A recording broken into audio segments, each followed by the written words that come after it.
Brought to you by V-Guard, co-powered by Sensodyne.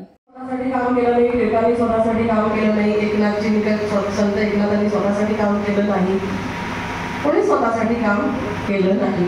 त्यामुळे की घेतले व्रतने हे आम्ही अंधतेने हाच भाव आणि ते जे काही व्रत घेतलं असेल ते व्रत अगदी कसोशीने पाळणारे आपण लोक आहोत. पुढचा काळ सुद्धा आपल्याला अशाच पद्धतीने काम करत राहायचंय, जिद्दीने पुढे यायचंय. आपण 3% असो, 3.5% असो, नाही तर किती टक्के असो, टक्केवारीत आपल्याला जायचं नाही.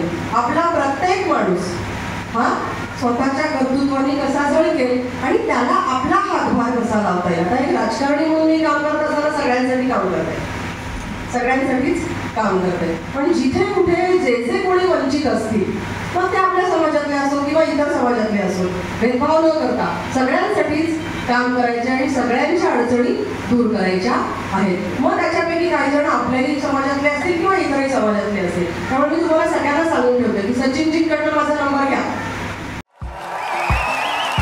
देखिए, उनका काम है अफवाह से गर्मी बढ़ाना और हमारा काम है माहौल को ठंडा रखना.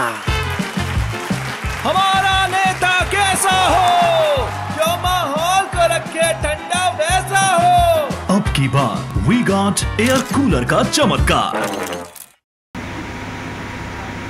किंवा वर्षाताईंकडनं घ्या किंवा भारतीताईंकडनं घ्या, माझा नंबर घ्या. आणि तुम्हाला तर राजेसाहेब आहेच तिथे अडचणी आल्या तर मार्ग काढून द्यायला. पण समजा असं वाटलं की आपल्या या भगिनीला हाक मारावी, तर नक्की वेदा कुलकर्णीला हाक मारायला अजिबात घाबरू नका. आम्हाला फोन करण्यासाठी कोणत्याही प्रकारचा प्रोटोकॉल नसतो, ठीक आहे. आम्हाला कधी हाक मारा. फक्त एक आहे की तुम्ही जर धाडस दाखवलं तर आम्ही तुमच्या सोबत राहू. कित्येक जण आम्हाला फोन करतात की ताई मी एकटाच आहे, आमच्या गावामध्ये मी एकटाच ब्राह्मण, माझी जमीन जप्त केली. मग मी काय तिथे उठून जाऊ शकत नाही ना, तुम्हालाही थोडंसं धाडस दाखवावं लागेल.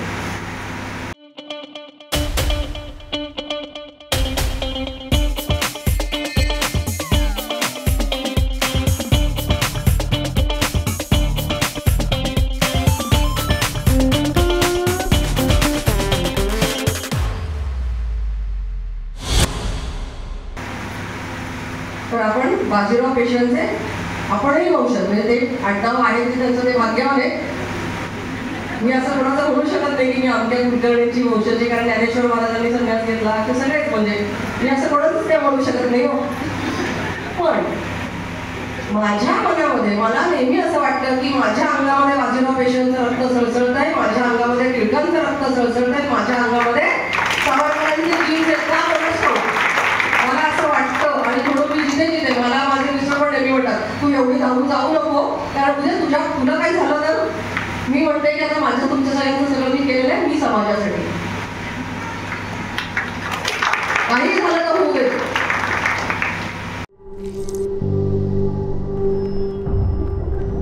झिंझिण्यांपासून त्वरित आराम मिळवा सेन्सोडाईन रॅपिड रिलीफ बरोबर. पण तुम्ही सुद्धा थोड्याशा धाडस दाखवायला पाहिजे. पण आपण लोक येत नाही. आपण लोक साधं ट्विट सुद्धा करत नाही. अमोल मिटकरींनी काय बोललं तर करतो का? किती जणांनी केलं? हात वर करा. शाबास. ज्यांनी हात वर केला असेल त्यांनी स्वतःचाच हात पाठीवर स्वतःच्या शाबासकीसाठी मारून घ्या. आणि ज्यांनी केलं नसेल त्यांनी इथून पुढे लक्षात ठेवा की ज्या वेळेला आपल्या शेपटीवर कोण पाय देईल सोडायचं नाही. योग्य असेल तर ऐकून घेणं माझं काम आहे. ऐकून घेणं सगळ्यांचंच काम आहे. आपल्याकडनं काही चुका झाल्या असतील तर ऐकून घेणं आपलं काम आहे, दुरुस्त करणं त्याहून आपलं काम. पण जे आपलं चुकलं नसेल त्या गोष्टीमध्ये कोणी आपल्यासाठी काही बोलत असेल, त्या दिवशी असं झालं, मी आता सांगते, निवडणुका संपलेल्या आहेत महाराष्ट्रातल्या, सगळीकडच्या संपल्या म्हणा. उद्या 1 तारखेला मतदान आहे काही ठिकाणी महाराष्ट्राबाहेर. एका बारामतीच्या कार्यक्रमाला अमोल मिटकरी प्रमुख पाहुणे म्हणून येणार होते. मी म्हटलं मी स्टेजवरच नाही जाणार. आता मी तर त्यांना आवश्यक होते, तर त्यांनी त्यांना सांगितलं की तुम्ही काय करता, ताई गेल्यावर या म्हणे तुम्ही. आपल्या पुरोहितांची चेष्टा करणाऱ्या आपल्या मंत्रांची चेष्टा करणाऱ्या मम भार्या समर्पयामी म्हणणाऱ्या व्यक्तीच्या बरोबर मी स्टेज शेअर करणार नाही म्हणजे नाही. बरोबर ना? शेवटी ते निघून गेले, ते नंतर आलेच नाही. कुठेतरी कळलं पाहिजे, आपण मर्यादा सोडून बोललो, कुठेतरी कळलं पाहिजे ना. आणि कोणीतरी चाप दिल्याशिवाय बदल होणार नाहीये. काल ज्यांनी आंबेडकरांचा फोटो काढला ना, जितून त्यांनी सुद्धा एकदा असं म्हटलं होतं की शिवाजी महाराजांना कृष्णाजी भास्कर कुलकर्णी यांनी त्यांच्याशी गद्दारी केली. विषय तो नव्हता चालला, विषय हा चालला होता की दाभोळकरांची हत्या आणि त्या संदर्भात एका सभागृहामध्ये चर्चासत्र चाललं होतं.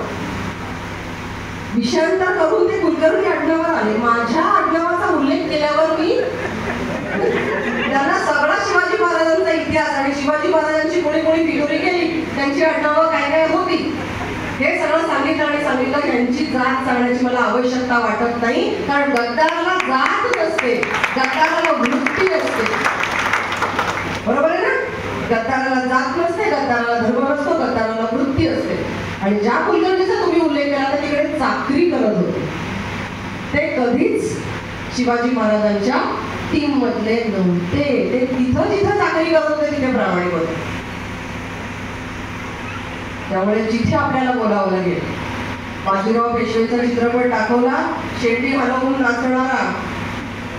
नाचणारे बाजीराव दाखवले. रस्त्यावर मेधा कुलकर्णी आली, रस्त्यावर मेधा कुलकर्णी आली, तिथे कार्यकर्ते आले.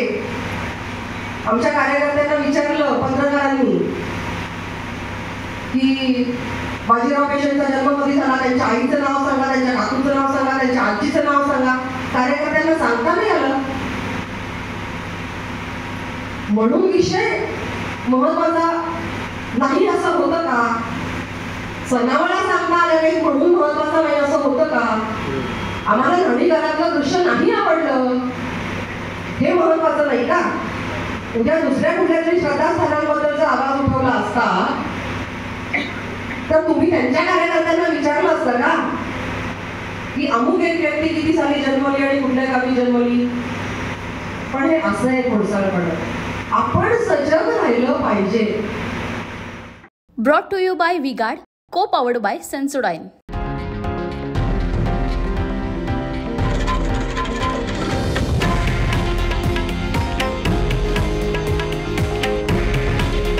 हे आहे देशातील नंबर 1 न्यूज नेटवर्क आणि आपण पाहत आहात TV9 मराठी.